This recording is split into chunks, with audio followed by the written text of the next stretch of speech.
That makes sense. So how much preparation do you do for the launch of a book?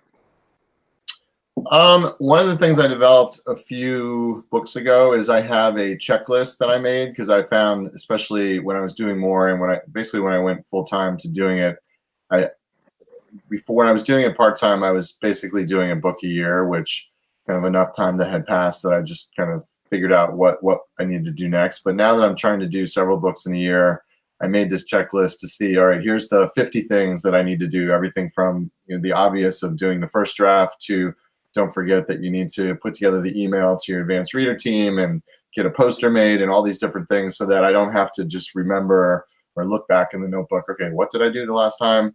All these different systems in place so that it's a little bit easier to say check, check, check, and here's what needs to happen so I don't accidentally forget something. And I think having a process or a system like that, especially if you're doing more volume of things, just makes one less thing you have to worry about, and you can focus on keeping things moving ahead.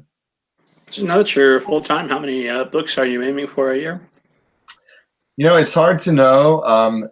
It's a bigger. I worked for 20 years for a medical website company up in New York, running a sales team, selling the pharmaceutical company. So it's a very different process. So after 20 years of doing that, and then doing being home all the time, I still worked from home a lot before, but having this be your sole focus, it's harder to get your arms and head around doing it than I expected it to be. It's good, and I'm happy to be able to doing it, but it's still a process, a work in progress of figuring out exactly how it's all going to go. So I think in my mind, I have about 3 books a year is kind of what I'm shooting for. There's some people that do less than that. There's some people that do tons more than that. I just don't know that if I'm prolific enough in my ideas to be able to just keep coming up with that much new creativity to do 5 or 6 books a year. I don't think that's just my personality. So I think if I can do a few books a year, whether it's 2 on one and 4 on another, just to keep things going out there. Again, back to that snowball idea.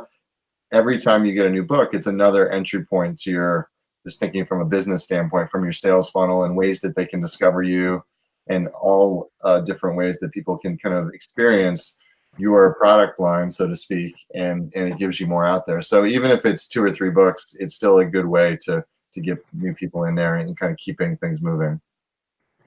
That makes sense.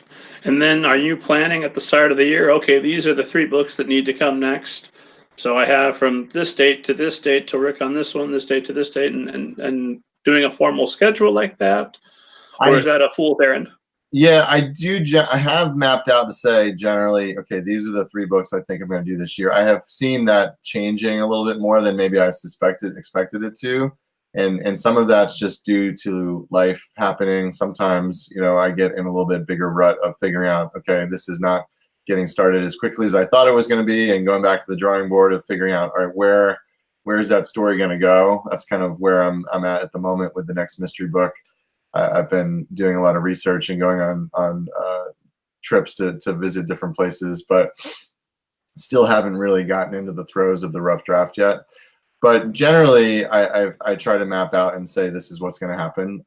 But you never know. I think that can change. I'm usually of the opinion, if you plan it out, but then things, just like when you're writing a story, things are going to change, and be open to being flexible. I'm not super rigid and saying, well, this is exactly what has to happen. And I think it's good to have deadlines, but sometimes you need to just kind of roll with it and keep things moving. And different parts of the year, like right now, I've been crazy busy with school visits. So last week was, I think, called National Read Across America Week. So last week and this week, I've been at 12 different schools in Virginia. So it's been a lot of days of being out of the house, and which is great, and it's fun to meet with the kids, but schedule wise that can be very different than a month before where I had nothing going on, and you're in your office and you're working and trying to get the book done. So there's a lot of that goes on too, which I actually like, because it mixes things up and it's not always the same every week, but it does influence the schedule, and you kind of have to